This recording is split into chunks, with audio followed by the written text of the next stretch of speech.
Boa tarde, gente. Tudo bom?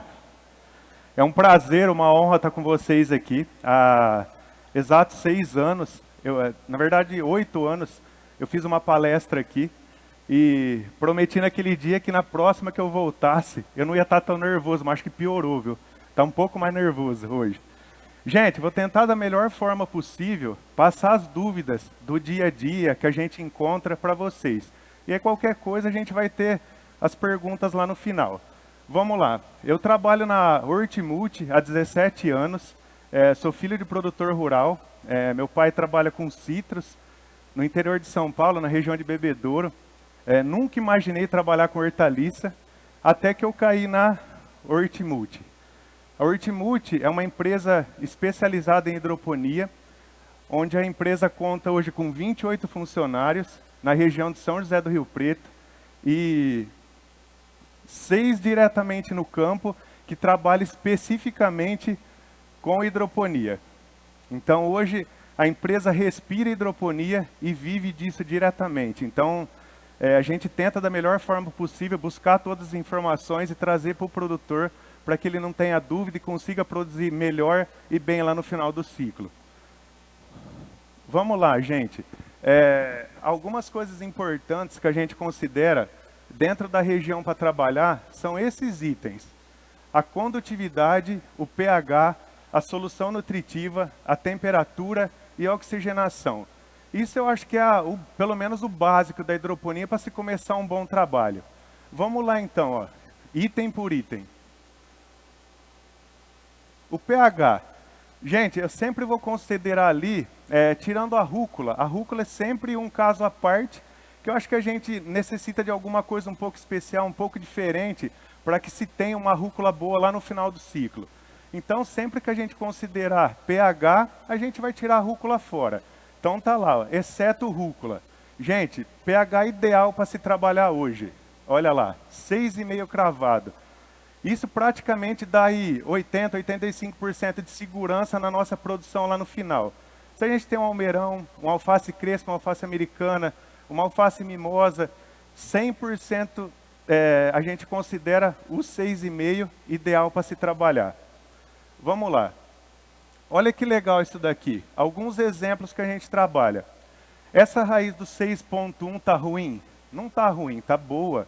Olha que sistema radicular legal que está ali. Mas olha quando a gente considera o pH de 6,5, que a raiz fica mais branca, mais fininha, uma raiz ideal para se trabalhar no sistema hidropônico. Então, gente, o mais próximo do 6,5, a gente vai chegar próximo da perfeição. 6,1 ali, raizinha boa, mas um pouco escura, um pouco achocolatada. A gente fala na região que parece uma bucha vegetal. Raiz mais curta. Então, a gente não está próximo da perfeição quanto o 6,5 lá. Olha que legal isso daqui. Aqui já o próximo do crítico para se trabalhar. Um pH de 5,4. A gente tem aquele arroxeamento precoce da planta, desde lá da 2, 3, 4, 5 dias no máximo em banca, a gente já vai começar a perceber esse sintoma. De um arroxeamento, a planta perde o brilho, a planta fica fosca. A partir do momento que ela ficou fosca, pode ter certeza que algum problema com o pH que está acontecendo. Isso é fato. Olha lá. Aí, gente, chegamos na rúcula. Há um tempo atrás, a gente praticamente não conseguiu uma rúcula perfeita por conta de pH. Acho que o pH atrapalhava muito a gente lá atrás. Principalmente em quem está em região muito quente, com água acima de 38, 39 graus. Aí a gente chega num pH de 5,8 cravado para a rúcula. Praticamente a gente tem a perfeição numa rúcula hoje com um pH de 5,8. Isso é fato. Vários testes, vários campos montados em cima de pH. Olha só, 6,5, que é um pH de alface. Mas olha os primeiros sintomas que começam a aparecer na rúcula. Aquelas folhinhas amarelinhas que começam a sair no meio da toceirinha, principalmente para quem trabalha com duas plantas junto. No mesmo furo da hidroponia. Aquelas primeiras folhinhas começam a sair amarelo. É um pH crítico, mas não tão ruim. Começa a ficar amarelo. Olha na medida que vai mudando. 7,8. Começa a ter um sintoma um pouco mais profundo, um pouco mais amarelo. Aí já vai começar a ter problema com 7,8. E finalizando, olha lá, 8,3 uma água. Tem uma rúcula péssima. Aí a maioria do pessoal costuma falar, nossa, minha rúcula está com deficiência de magnésio, minha rúcula está com deficiência de manganês. Esse fato é a deficiência, mas deficiência por pH ruim e a planta não consegue absorver o que está disponível para ela. Acaba trazendo problema para a gente. Olha lá. Então, acima de 8, jamais a gente vai ter uma rúcula que consiga vender e ter qualidade lá no final, lá no consumidor. Olha isso daqui. Isso é bem legal na região, principalmente em região quente. E a maioria dos produtores acaba confundindo, principalmente o produtor que está começando no sistema de hidroponia, e começa a ter esse problema. Ah, Fábio, estou com um problema de pH. Eu lembro que você falou lá atrás que era pH. Gente, não é pH. Olha a diferença. Isso daqui é falta d'água. Então, gente, acontece muito em temperaturas muito altas e que o produtor às vezes não mexe naquele manejinho que ele tem do reloginho, do timer. Olha isso aqui que legal.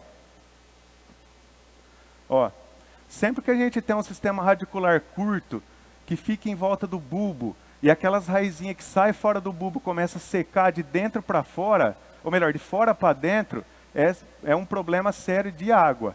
Então a gente tem que calibrar aquilo ali. Sempre mexer no timer.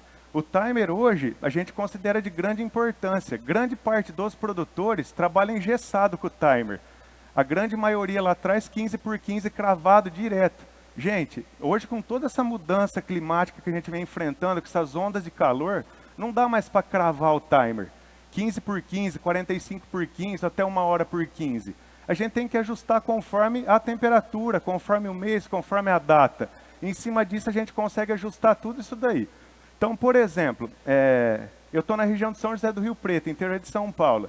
A gente está vivendo uma temperatura extremamente alta agora na região. Acima de 40, 42 graus. A nossa água ela chega lá a 38, 37 graus. O que a gente costuma fazer nessa época? Deixar o timer ligado das 10 da manhã até as 4, 5 da tarde sem intervalo. Para não deixar esquentar aquilo ali. Então a gente sempre vai ter um resultado muito melhor trabalhando desta forma. Aí, gente, a solução nutritiva. A solução nutritiva, acho que tem muita gente que trabalha. É legal de ter várias opções para trabalhar, tem várias no mercado. Simplesmente eu trouxe uma fórmula aberta para a gente trabalhar, porque dá para a gente brincar com a planta. A gente consegue puxar uma cor, a gente consegue travar uma planta, dependendo do clima que a gente está vivendo, de dias intensos de sol, dias chuvosos. Mas hoje no mercado existem várias fórmulas que dá para trabalhar. A Hidrogood tem uma fórmula muito boa, a Plenan vem crescendo muito hoje com adubo líquido. A Drip Alface também muito bom. Simplesmente a gente monta essa formulazinha para passar para o produtor, para também estar ensinando o produtor o que fazer com a planta com as variações climáticas que a gente vive. Olha lá que legal. Sempre você vai ter que ter uma fonte de fósforo no teu manejo. A gente pode ajustar ali entre MAP e MKP na mesma quantidade, de acordo com a temperatura que a gente vive. Por exemplo, 3, 4 dias chuvoso, nublado. O que é a tendência de uma planta? A planta estiolar, a planta ficar mole, perder um pós-colheita. A gente pode adaptar ali com MKP. Sai o MAP, entra MKP. A gente tem uma planta mais rústica, uma plantinha mais firme, que lá na ponta ela vai aguentar o pós-colheita. Isso que é legal, sempre algumas medidinhas que a gente vai passando para o produtor, que ele vai crescendo lá na ponta no mercado dele. Eu sempre deixo grifado ali de vermelho o nitrato de magnésio. A grande maioria em fórmula aberta trabalha com o sulfato de magnésio. Hoje, por que é legal trabalhar com nitrato? Você vai ter uma planta com verde mais intenso, um verde mais brilhante, e a gente vai conseguir adiantar de 1 a 2 dias lá na ponta. Então, praticamente, a gente vai ganhar aí meio ciclo a um ciclo no final, trabalhando com nitrato de magnésio e de quebra levando um verde mais intenso, um verde mais brilhante. Então hoje, por posicionamento nosso, a gente não indica mais sulfato de magnésio. Ah, Fábio, mas eu adoro, eu trabalho com sulfato até hoje. Não tem problema. A fórmula é excelente, é muito boa, é o que vem lá de 10, 15 anos que a gente também trabalha. Mas isso é o que a gente considera de ideal hoje para se trabalhar. Aqui uma formulazinha da rúcula, bem parecido lá com o que a gente trabalha na alface, mas com uma quantidade bem maior de cálcio. Saiam com um micros normal, por exemplo, um micros normal e entra um light, e olha a quantidade de ferro. 5 vezes mais ferro para trabalhar, para você ter um verde mais intenso, um verde mais bonito, rúcula bem mais exigente. Então tá aí a formulazinha. Obrigatoriamente MKP, ali não dá para a gente fazer aquelas jogadinhas do MAP MKP. Ah, Fábio, trabalho com MAP, não tem problema. A gente só considera uma rúcula com MKP, o que a gente considerou lá atrás, um pós-colheita melhor. Então sempre que a gente tem um pós-colheita melhor, a gente cresce lá com o consumidor lá na ponta. Ele vai te procurar por conta da tua melhor colheita, do teu melhor material.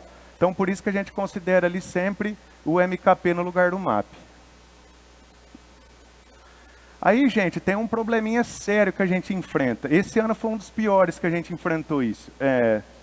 Estamos praticamente aí a 90, 100, 110, tem região que a gente conversou aqui com 120 dias sem chuva. O que acontece quando fica muito tempo sem chover? Começa a acumular sais na caixa que a planta não absorve. A planta ela seleciona o nutriente que ela quer. Ela não vai comer 100% do que está ali para ela, alguma coisa vai ficar. E o que a gente acaba considerando? A não troca de solução vai trazer esse tipo de problema aqui, ó. Quem não vive com isso frequentemente hoje na horta de vocês? Com essa queiminha de folha velha, principalmente na americana. Então, gente, isso na verdade é acúmulo de sal na solução. Quando demora muito tempo para trocar a solução, vai trazer esse tipo de problema. Nossa, Fábio, mas vamos trocar a solução cada 15 dias? Infelizmente, quando a gente não tem chuva, que vai lavar o sistema radicular para quem não tem um telado, por exemplo, não tem umidade relativa no ar, vai acontecer esse problema aí. Isso é um fato. Olha lá uma fotinha mais de perto. Olha isso. A hora que você coloca na sacola, a planta dá um aspecto de planta velha, uma planta feia. Aí tudo aquilo que a gente estava conversando aqui vai voltar na estaca zero. Vamos perder nossa venda lá no final. Então, começou a acumular sem chuva, vamos trocar a solução. Gente, não tem umidade relativa baixa como está aqui, vamos trocar a solução com mais frequência. Sempre vai ajudar o produtor lá no final.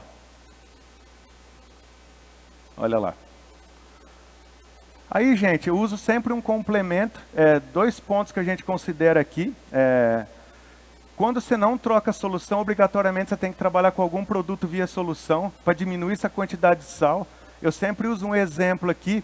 Se a gente pegar um copo d'água e colocar uma pitada de sal nesse copo d'água, a gente não vai conseguir beber. E é a mesma coisa da planta. Você coloca aquele monte de sal dentro de uma caixa, sem chuva, sem umidade relativa, a planta também não vai conseguir absorver, ela vai ter dificuldade. E esse produto eu uso muito lá na região. É um ácido úmico fúvico com glicina betaína que vai jogar a concentração de sal lá embaixo e a gente vai ter uma planta metabolizando melhor e lá na frente a gente vai ter um resultado, vai ter menos aquelas queiminhas. Outro ponto legal, por exemplo, é uma Plenã. Plenã tem um índice salino baixo, em época, principalmente época de concentração agora, é um produto que vai muito bem também. Olha só que legal, condutividade. Acho que é legal que a gente converse aqui com pessoas de vários estados, de vários lugares, e é sempre uma dúvida, né? Qual condutividade trabalhar? O que trabalhar? Gente, eu sempre considero isso daqui, ó, de 1.2 a 1.8 para trabalhar, mas depende muito. Olha só, o primeiro fator, o manejo. Gente, o EC está diretamente ligado no manejo de cada produtor. Cada produtor tem um manejo diferente para se trabalhar. Aquele produtor que de repente demora mais para trocar uma solução, que não faz uma limpeza de bancada rigorosamente, ele jamais vai poder trabalhar com EC muito alto, ele sempre vai ter problema. E outra coisa que pesa muito lá na ponta também é isso daqui, ó, a vazão. Acho que o professor falou na parte da manhã aqui que já se trabalha 1,5 litro hoje. Se eu voltar aqui a 7, 8, 10 anos atrás, quando a gente começou a hidroponia na região de Rio Preto, a gente trabalhava com 600 ml por caninha desse daqui por minuto. Hoje estamos falando em 1,5 litro de água. Praticamente dobramos já a vazão de água por minuto naquele caninho. Então, se a gente tem lá 1,5 litro, dá para a gente subir EC. Dá para a gente chegar lá 1,5, 1,6, mesmo com água com temperatura alta. Fábio, tem uma temperatura de 40 graus, minha água está chegando a 36, 37. Vou trabalhar esse alto com vazão lá de 600 ml por minuto por caninho? Vocês vão queimar tudo o sistema radicular. Tá dando 1,5 litro. Dá para subir esse 1,5, 1,6, 1,7 tranquilo, sem problema. Eu tenho produtor hoje que eu visito que trabalha com 1,7 com vazão de 1,5. Não vai ter problema. Então a vazão vai depender muito disso, do manejo, do jeito que ele vai conduzir o sistema dele de limpeza, higienização e tudo mais, e mais toda aquela parte de vazão de água. Então a condutividade está ligada em cima disso. Oxigenação. Acho que foi falado aqui também na parte de oxigenação, não tem muito segredo. A gente sempre tem que recomendar o dobro de uma vazão de bomba, pelo menos 30% no mínimo da vazão da bomba para sobrar aquela parte de oxigenação. A planta vai agradecer com isso. Isso é um fator muito importante. E aí tem outro produto que a gente começou a avaliar em novembro do ano passado, que é esse cara aqui, ó, chama Prolix. Não sei se alguém conhece, alguém trabalha, mas está tendo resultado muito bom com esse produto. Um manejo que a gente adotou lá na região e começamos a trabalhar com de 30 a 50 ml por 1.000 litros d'água a cada 7 dias. Isso vai reduzir consideravelmente a quantidade de algas que tem na água. Então o pessoal perguntou bastante hoje de alga. É um produto que vai muito bem. Ah, Fábio, mas eu tenho muito problema, exagero de alga na minha solução. Às vezes o cara não troca com tanta frequência e se mesmo assim tiver, diminui o intervalo. Trabalha 50 ml cada 5 dias. O que a gente vai ganhar com isso? Vai ganhar também uma estabilização de EC. Se você tem menos alga, você tem menos ser vivo ali dentro se alimentando, consequentemente o EC vai descer menos, porque a alga de alguma forma ela tem que sobreviver ali. Então ela está consumindo o teu nutriente também. Se a gente diminuir consideravelmente as algas, a gente vai diminuir também a quantidade de adubo de EC. Ah, Fábio, mas é muito pouco, não tem problema, a gente está considerando isso também. Vamos lá, temperatura. O pessoal comentou aqui hoje de 4%, 3%. Na nossa região a gente trabalha lá de 5% até 7% de desnível, para melhorar a temperatura. Além disso, tem uma série de outras coisas que também foi discutido aqui, que a gente ficaria a tarde inteira tentando chegar num ponto para melhorar. Mas o que a gente considera na nossa região, e eu acho que fica bem legal, é isso daqui, ó. Telado vermelho, para quem não tem tanto frio, para quem tem temperatura alta, é uma excelente opção para trabalhar. Vai diminuir consideravelmente a temperatura do cano e ainda assim vai trazer a quantidade de luz suficiente para a planta para você conseguir antecipar a tua colheita. Olha a outra casadinha que fica legal. O plástico com difusor de luz, mais o sombrite vermelho por baixo, móvel. Dias nublado, recolhe. Dias curto, recolhe. Dias intensos de luminosidade e calor, como estamos vivendo agora. Puxa e trabalha com 30%, 35% de sombra embaixo do difusor de luz. Vai diminuir bastante também a nossa temperatura. Olha uma outra casadinha também que fica bom. Telado vermelho com tela preta por baixo, 20% mais 35%. Em dias de extremo calor, 41, 42, 43 graus igual está batendo essa semana. Casadinha perfeita para trabalhar, fica muito bom. Principalmente para americana, alface americana, com umidade relativa baixa que vai sapecar e queimar tudo nessa época. É legal que assim, a gente sempre faz essas contas com o pessoal da região. Não choveu, umidade relativa baixa, vai queimar americana. Choveu com temperatura alta, vai queimar crespa. O famoso tip burn, que a gente tem um manejinho legal que a gente vai passar aqui. Mas essa casadinha aqui fica muito bom. Não tem umidade relativa, 40 graus, tela vermelha com tela preta. Fica muito bom para trabalhar, para não ter o problema de queima. Aqui, gente, eu queria só mostrar para vocês e passar alguns cases de sucesso que eu tenho na nossa região. Está aqui o Edenilson Zangali, esse daqui é o Rafinha, o sucessor da horta, né, Rafinha? Para quem está assumindo agora, eu acho que eu só tenho que agradecer a família deles. Acho que além de produtor, hoje é amigo. A gente faz festa junto, participa da família, a gente se conhece há anos já. E foi um divisor de água para o Hortimulti, porque tamanha exigência que eles têm, tamanha tecnologia que eles têm na região, eles fizeram o Hortimulti crescer, para a gente chegar no nível deles e poder atender eles. Eu acho que o Takashi sempre me falou, que é o dono da Hortimulti hoje, quando eu era vendedor de campo, eu passava na porta da horta do Zangali e não podia entrar lá. Ele falou assim, você vai entrar lá só quando você tiver alguma coisa para oferecer para eles. E aquilo me marcou muito. Então eu fui atrás de informação, fui batalhar, fui garimpar as informações para tentar levar alguma coisa diferente para eles. E isso cresceu muito o meu nível profissional e também o nível da empresa. Então só tenho que agradecer a família Zangali por fazer parte do nosso meio ali. Gente, problemas aí rapidinho, está 20 minutos. Então vamos falar rapidinho de alguns problemas que tem na hidroponia. Ó, foi comentado alguma coisa de pítio. Gente, se a gente for comentar aqui de manejo biológico, manejo químico, tem vários para a gente comentar e todos eficientes. Mas assim, algumas coisas que a gente tem que levar em consideração. pH e limpeza das bancadas. A partir do momento que a gente começou a cravar pH para cada cultura, 90% do teu problema com pítio ou doença de raiz vai acabar por ali. Gente, pode ter certeza, tá tudo relacionado a pH. Principalmente pH baixo. Derrete o sistema radicular da planta, abre porta de entrada e a partir daí você tem que começar a correr atrás ou de um tratamento químico ou de um tratamento biológico. Então, gente, quando você faz esse sisteminha aqui acontecer, raramente você vai ter problema de pítio. pH e limpeza das bancadas. Para quem não pode fazer aquela higienização geral, pelo menos a cada 30, 40 dias, limpa bancadas individuais. Pelo menos a gente não vai sofrer com isso daqui em temperaturas altas. Outro probleminha que acontece muito, risoctônia. Por que coloquei excesso d'água? Risoctônia é aquela doença que dá ali na base da planta, você vai arrancar, o sistema radicular fica lá dentro do cano e você sai só com a copinha da planta na mão. Aquilo é risoctônia. Então a raizinha continua branca, só que ela dá faz uma lesão e a hora que você pega na planta, a raiz fica lá dentro.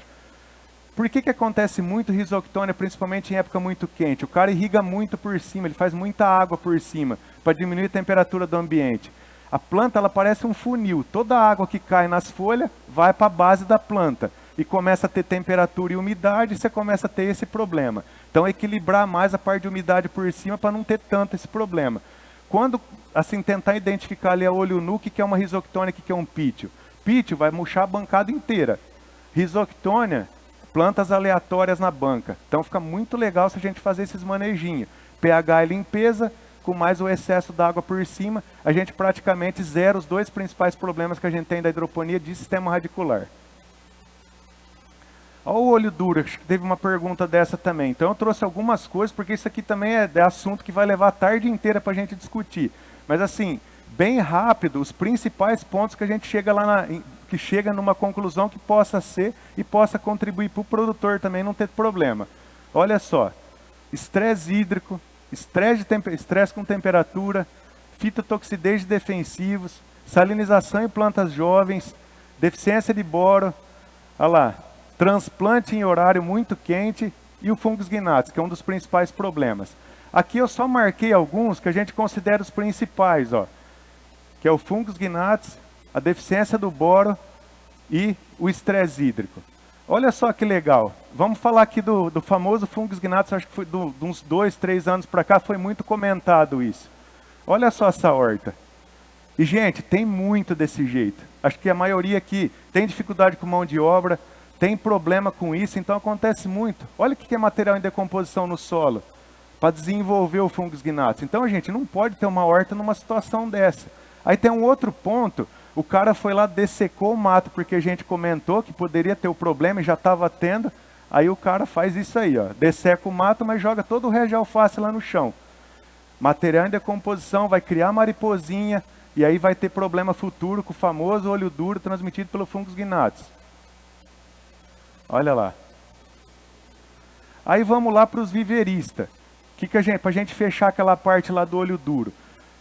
Acho que na verdade 3 pontos importantes para quem tem viveiro. A gente trabalhou muito nos últimos 2 anos, mas muito em relação à planta cega.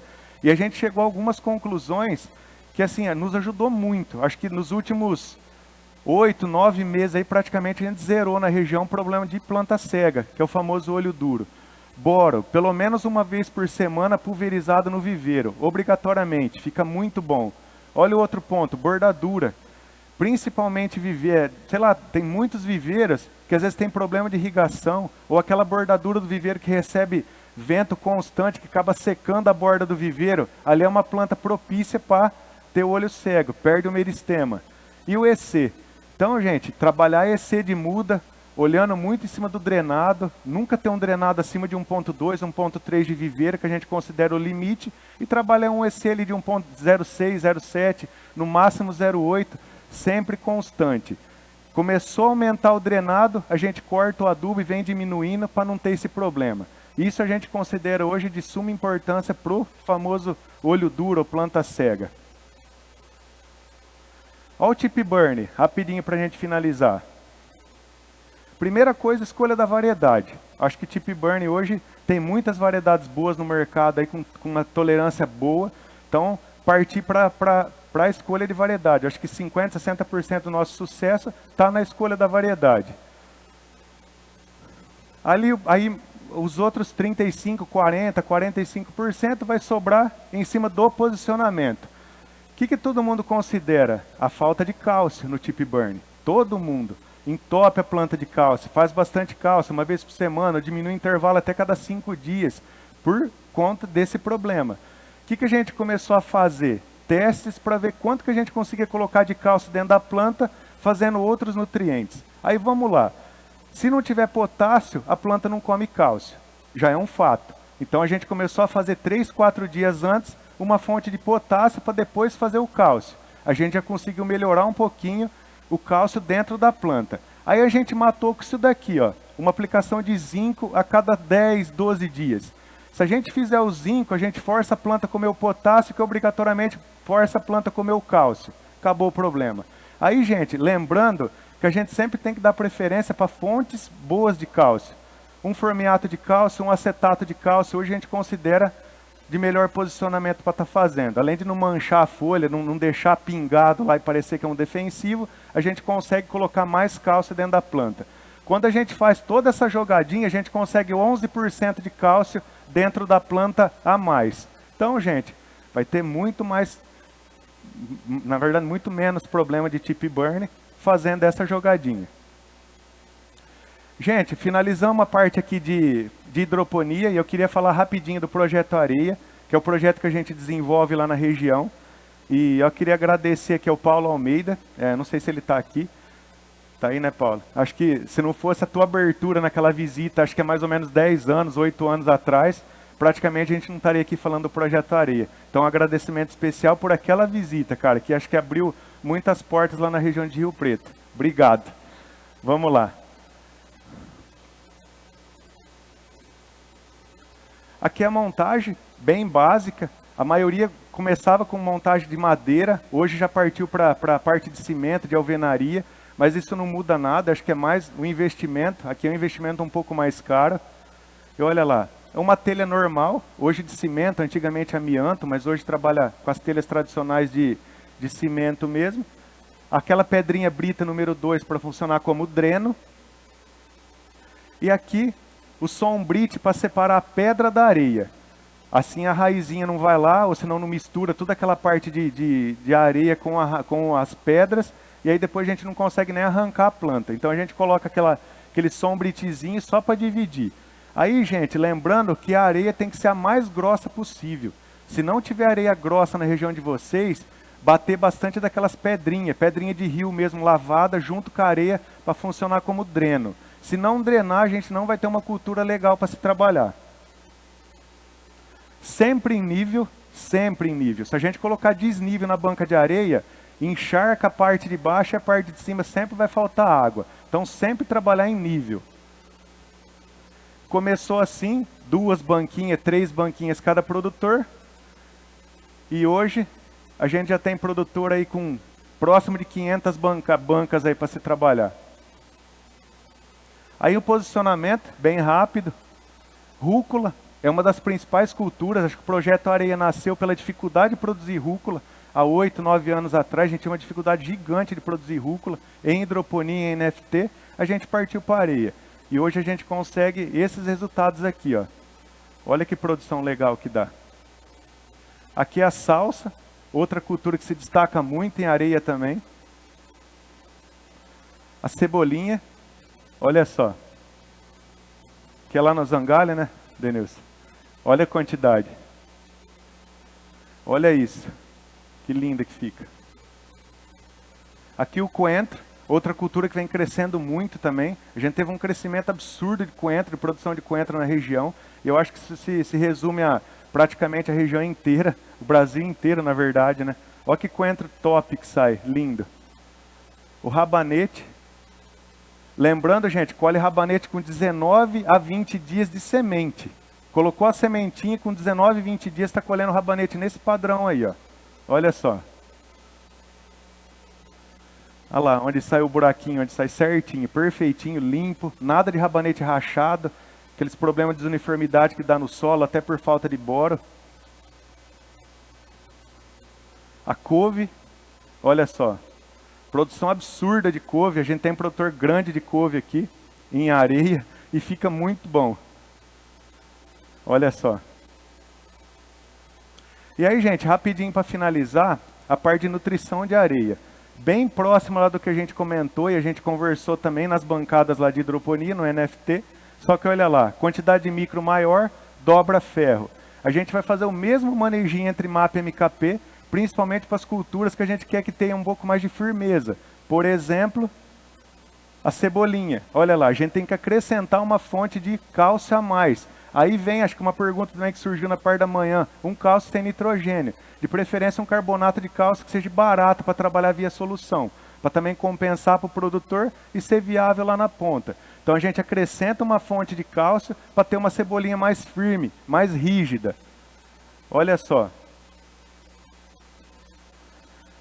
Além daquilo ali que a gente fez, a gente vai ter que calibrar também o número de sementes. Hoje a maior dúvida que a gente tem hoje em produção de areia é o calibre da produção de cebolinha. Tem região que quer cebolinha um pouco mais grossa e tem região que quer cebolinha um pouco mais fina. Então, gente, a gente vai calibrar isso daí em cima do da quantidade de semente a se trabalhar. 5 a 7 sementes para quem quer uma cebolinha um pouco mais grossa, de 15 a 20 sementes para quem quer uma cebolinha um pouco mais fina. E sempre com a fonte de cálcio, para trabalhar aquela cebolinha mais retinha, sem cair com o vento, sempre ereta. Olha só, aqui está a diferença das quantidades de sementes, ó. 6, 7 sementes, para um pouco mais aqui para o lado. Aí, gente, é necessário, isso é uma obrigação da gente trabalhar em areia, não tem como fugir disso. Sem isso a gente não consegue ter um negócio legal. pH cravado em 6,5, quando você tem um pH fora disso a gente não tem um resultado muito bom. A entrada de 1.2 a 1.5 e a saída de 1.8. O que é a saída? O drenado que pinga lá no final. Porque quando a gente começa a acumular nutriente na areia, a gente começa a ter problemas. Se o drenado for muito baixo, a planta não vai desenvolver. Se o drenado for muito alto, vai começar a acontecer isso daqui, ó. Por exemplo, 1.7 a gente considera o ideal para se trabalhar. Olha que perfeição de salsa, por exemplo. Aí a gente começa a ter algum desajuste no drenado, no EC. 2.2 começa a pintar um pouquinho as folhas, principalmente agora com umidade relativa baixa. E, olha lá, 4.3 torrou a salsa. EC muito alto, não chove, não lava areia, para quem tem um plástico. Então tomar cuidado com o EC drenado. Calculou o drenado certinho, tem aquela quantidade certa, dificilmente vamos enfrentar problema. Parte de irrigação, vai depender sempre do drenado. Irrigação via gotejo com a fertirrigação. 1, 2, 3, 4 por dia, dependendo do drenado. Se o drenado estiver baixo, 1, 2, 3. Drenado estiver alto, faz uma só por dia e o restante com água por cima só para complementar e refrescar. Ter aquele ambiente bom para o material. Aí, gente, eu queria passar para vocês 2 cases de sucesso de areia. Primeiro o Charles, cadê o Charles? Tá aí. Charles, acho que só tem que agradecer pela confiança. O Charles é um produtor que a gente começou praticamente junto lá 10 anos atrás. E é um cara que tem que tirar o chapéu porque acreditou no nosso trabalho no Hortimulti, confiou no que a gente estava falando, que a gente estava posicionando, e hoje é um produtor com 250 bancas de areia, trabalhando. Está lá em Tangará da Serra. Outro case que eu tenho para mostrar para vocês aqui é do Éder Aguena, de Campo Grande, também está aqui. Eu acho que é o maior de areia hoje, né, Éder? Deve estar próximo de umas 400 bancas de areia. E a gente foi fazer uma visita na horta dele, há um tempo atrás. E, Éder, uma coisa que me marcou muito, uma frase que você usou, uma palavra que você usou, que eu acho que em cima dessa palavra tinha que ter mais produtor, acho que com essa consciência. Você falou assim um dia para mim, cara, eu tenho tesão em produzir. E isso eu acho que a maioria tinha que ter. Acho que é legal ouvir isso daí de um produtor, você olhar que o cara está produzindo com amor, com carinho. Cara, parabéns por tudo. E, gente, eu sempre finalizo minhas apresentações com esses 4 pontos que a gente considera de importância. Olha que legal. Primeiro ponto, ó, capricho. Nada disso vai funcionar se a gente não tiver um capricho, se a gente não caprichar no que está sendo feito. Então, a gente considera isso daqui 25% do nosso sucesso. Olha o segundo ponto, a dedicação. Capricho, dedicação, mais 25%. Olha o outro ponto importante, o bem feito em equipe. Gente, olha a dificuldade que tem para montar uma equipe. Então, valorizar quem está do lado, tentar montar uma equipe legal para trazer junto com a gente. Mais 25% para a gente finalizar com o quarto ponto, que é o que a gente considera nosso, que é assistência técnica. Mais 25%. Com isso daqui a gente fecha o ciclo dos 100% do que a gente precisa para produzir bem, para ser um produtor de elite lá na ponta. Então a gente fecha com isso daqui, ó. Que o êxito está nas mãos de pessoas com capricho, dedicação, que faz bem feito com assistência técnica. Então, gente, tá aí para vocês. Acho que sem isso daqui, nada disso que foi falado aqui vai funcionar. Sempre vai ficar perrengue, vai deixar alguma coisa para trás, um rabo aqui, um rabo ali. Então, obrigatoriamente, a gente tem que montar em cima disso. Aí eu sempre trago um videozinho, eu acho que tem 3 minutos aqui. Vamos ver se vai rodar aqui. Acho que a maioria já conhece esse videozinho, mas é um vídeo que eu sempre que eu vejo ele me motiva bastante.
Com essa frase a gente finaliza.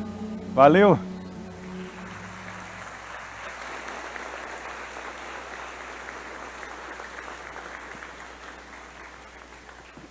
Obrigado, Fábio, pela excelente palestra. Valeu. Daremos seguimento, então, com algumas perguntas da nossa plateia. Se a planta consome os nutrientes e sobra sódio na solução, tem estudos para retirar ou filtrar esse sódio da água? E aproveitando ainda a mesma, o que fazer com o descarte da solução? É possível reciclar a solução? Então vamos lá, hoje o que a gente encontra de ponto positivo na verdade, trocar a solução. Hoje não viável, algum produto viável não tem. É mais fácil trocar a solução, usar até o limite que dá para usar e a partir daí desse momento trocar a solução. O projeto Areia, na verdade, nasceu disso e hoje a gente trabalha muito forte com isso. Com o descarte da solução, com a troca da solução da hidroponia, a gente reserva essa solução e trabalha também na areia. A gente não vai ter uma planta tão robusta e tão legal quanto se trabalhar uma solução específica para areia, mas talvez trabalhando no drenado corretamente, a gente consegue usar toda aquela solução que venha do descarte da hidroponia para a areia. Eu acho que daí fica bem legal. Seguindo então, em relação à condutividade que foi comentado a 1.2 a 1.8, acredito que seja mais para a região sul e sudeste, que são mais amenas. Em relação às regiões mais quentes, norte, nordeste, qual seria a recomendação ou a mesma? Cara, trabalha muito em cima de EC, em cima de temperatura e aquele ponto que a gente usou lá de vazão de cano. Eu acho que a vazão do caninho da hidroponia lá, eu acho que pesa muito em cima do EC. Por exemplo, eu tenho produtor que trabalha com 1.7, 1.8, numa região que faz 40 graus e a água chega a 38. Então, é impossível? Não é. Se a gente tiver todo um manejo correto de trabalho feito em cima disso, eu acho que dá para trabalhar tranquilo. Eu acho que assim, quanto mais quente, mais baixo o EC. Essa é a teoria. Você tem uma região de 40 graus, o ideal é você trabalhar com EC de 1.2, 1.3 ou próximo do limite. Uma coisa que a gente percebe, quando trabalha com EC muito baixo devido à temperatura, a planta fica mais susceptível a principalmente fungo. Nessa época seca, um oídio, por exemplo. Quem trabalha com EC de 1.4, 1.5 para cima, tem menos problema de oídio do que quem trabalha com uma solução de 1.1, 1.2, ou deixa cair muito o EC no meio do dia. O cara vai lá, faz uma reposição na madrugada, 6 horas da manhã, 1.3, 1.4, e lá, 1 hora da tarde, 2 horas da tarde, já está 0.9, 1 ou 1.1. A planta vai sofrer mais com virose, com vira-cabeça, mais com oídio, mais com míldio em época fria e assim por diante. Qual é o pH ideal para a cultura da salsinha? Sempre 6,5, cravado. Vai ficar muito bom. Raiz branca, boa, planta absorvendo 100% do que é disponível ali. E eu aprendi muito com pH fazendo TCC de funcionários que trabalham na empresa. Então a gente sempre dando a dica do que a gente precisava fazer, do que a gente precisava colher de resultados, e a gente sempre incentivava os funcionários que entravam na empresa a fazer TCC em cima disso. E 2 funcionários fez TCC muito bons, com 3, 4 canos em cada classe de EC, e foi aí que a gente começou a ter certeza que o sucesso de uma hidroponia, de um projeto areia, está relacionado a pH. A diferença é muito grande. Então o que a gente considera hoje? 6.4 a 6.6 para todas as culturas, exceto rúcula, que a gente vai cravar em 5.8. Como regular o pH e quais os produtos mais utilizados atualmente para esse fins?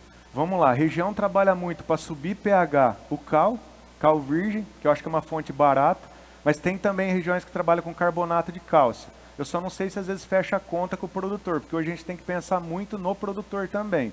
Então a gente tem um custo hoje que a gente calcula, e para o cara fechar a conta hoje, tem que trabalhar com cal virgem para subir.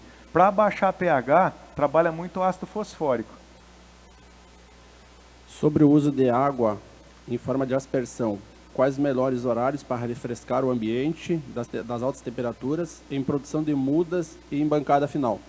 É assim, ó, a água está relacionada muito à temperatura. Quando você tem um estresse muito grande com temperatura, não é legal estar trabalhando naquele momento. Alguns testes que a gente começou fazendo um tempo para cá, que ficou bem legal, é fazer uma quantidade de água muito boa na madrugada, no ponto de orvalho da região, que é ali 5h15, 5h30 da manhã, a gente faz uma aspersão ali de 10, 15, 20 minutos, considerando a maioria desses aspersores de 200 até 300 litros por hora. Então, se a gente fizer uma irrigação boa nesse período, a gente pode trabalhar o dia todo sempre, porque vai estar trocando calor, tem sempre uma umidade legal. E ainda assim a gente vai escapar do problema de oídio, que é um dos principais, ácaro e trips, que a grande parte está ali no chão. Qual o manejo da areia após muitos anos de cultivo consecutivos e quais os desafios a longo prazo no cultivo utilizando areia? Então, areia, pra gente, acho que a primeira apresentação que eu vim aqui há 8 anos atrás, pra gente ainda era uma interrogação, que fazia um ano e meio que estava as primeiras bancas instaladas na região. Hoje é uma certeza que a gente tem, não precisa trocar areia, não tivemos nenhum tipo de problema ao longo desses anos, a não ser um problema comum que costuma aparecer, por exemplo, de um pitch, uma risoctônia, alguma coisa assim que é tradicional. A gente vai usar o mesmo manejo, por exemplo, que num NFT, e a gente acaba segurando o problema por aí.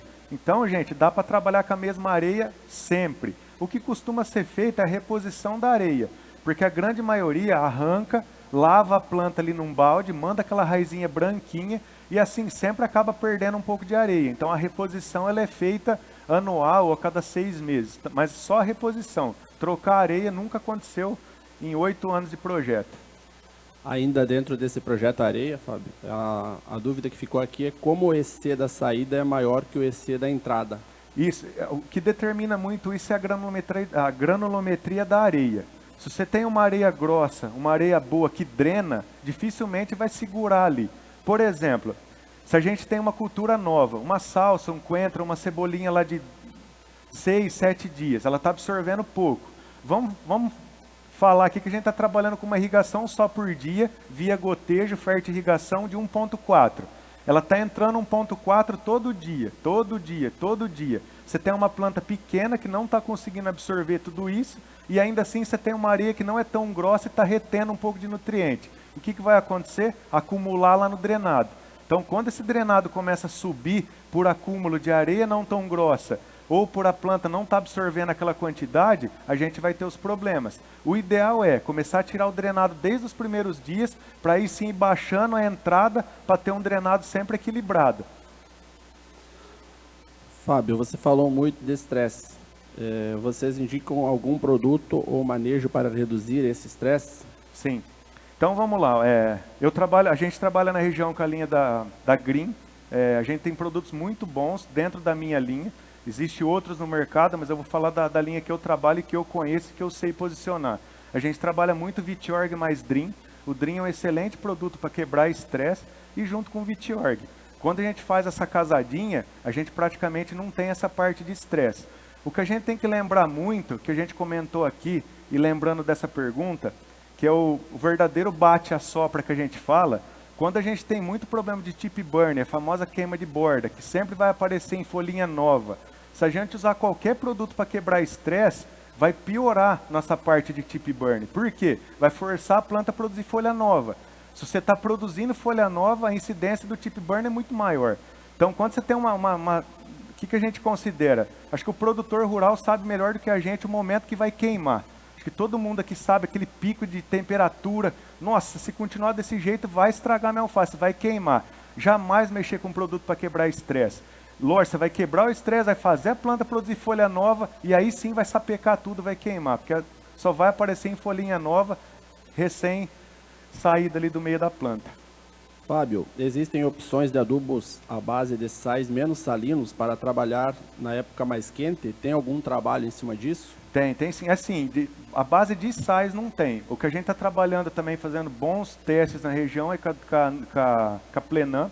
Acho que a Plenam, principalmente nessa época agora que chove pouco, que acho que o pessoal tem que trocar um pouco de água com frequência, são produtos que vão bem nessa época, sai bem. Agora, parte de formulados, que é o que a gente trabalha forte na região, não tem o que fazer. Infelizmente, é trocar a solução ou, obrigatoriamente, entrar com anti-estresse, que é um Vitiorg, ou mesmo se tem um problema de uma queima, por exemplo, trabalhar com Fisiocal.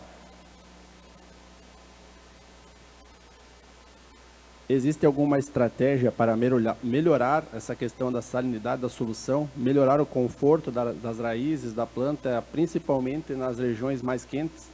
Então, é o que a gente acabou de falar. Tem sempre esses produtos para trabalhar via solução. Acho que um posicionamento legal que a gente desenvolveu na região, os dois produtos são basicamente próximos, mas, por exemplo, quando é areia, obrigatoriamente eu trabalho com o Vitiorg, 100 ml por 1.000 litros d'água a cada 7 dias, para quebrar esse estresse. E quando é hidroponia, que que eu sei que tem esses picos de calor que vai queimar a borda, aí eu trabalho com o Fisiocal, que além dos ácidos úmico e fúvico, ainda tem uma fonte de cálcio que acaba ajudando nós lá no final. O cultivo na areia é do tipo fechado ou aberto? Tem de todas as formas, eu acho que aqui tem bastante exemplo aqui. Eu tenho produção na areia sem tela, sem nada, livre, com telado vermelho, com telado preto e dentro do plástico. Se surgir uma pergunta, por exemplo, do que é melhor, eu não tenho dúvida para responder, que é o plástico.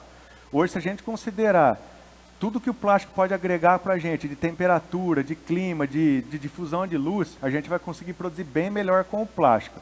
Se você falar o que eu faria, por exemplo, eu não usaria um plástico, por exemplo, talvez eu usaria uma tela, por conta do custo. Hoje a gente não sabe quanto vai durar um plástico, por exemplo, se 1 hora, 2 horas ou 1 ano, com o tanto de vento que tem.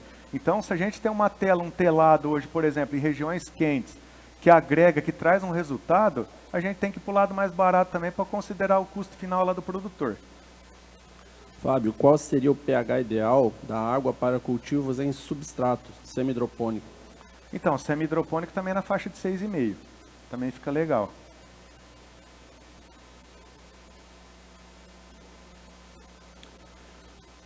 Qual a unidade ideal da areia mais seca ou mais molhada para o cultivo da cebolinha? Então, é assim, ó, a areia, quanto mais grossa, melhor, porque não retém tanto nutriente. Já é um fato. Se por exemplo, depende muito do manejo também de cobertura. Para quem trabalha com plástico, que sabe que não vai chover na areia, qualquer granulometria a gente consegue controlar a umidade. O que a gente conversou aqui de areia bem grossa, seria, por exemplo, em sistema de tela. Se começar, por exemplo, 1 semana de chuva, é raro ver isso, né? Acho que vai muito tempo que ninguém vê.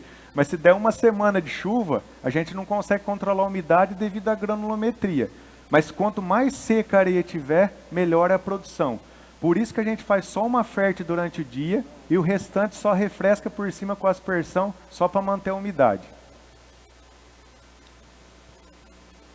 A última então, aqui para nós encerrar. Quando você fala de opções de cálcio, qual você recomenda em termos de eficiência e absorção pelas plantas para a queima de bordas? Disparadamente, acetato de cálcio. Tem o carbonato e tem o formiato, mas o acetato de cálcio atende infinitamente melhor. Então vai sempre na linha do acetato. Um exemplo que a gente usa grosseiro é um açúcar cristal por um açúcar refinado. Eu acho que o açúcar refinado, a granulometria é bem menor, é como se fosse um formiato, é como se fosse um acetato de cálcio. Quando você aplica na planta, você deixa menos buraco, menos vão. A planta consegue absorver melhor. Encerramos aqui as perguntas, então. Agradecemos ao Fábio. Beleza. Ele estará disponível também para esclarecimentos aí ao longo do dia, na presença de vocês. Obrigado, turma.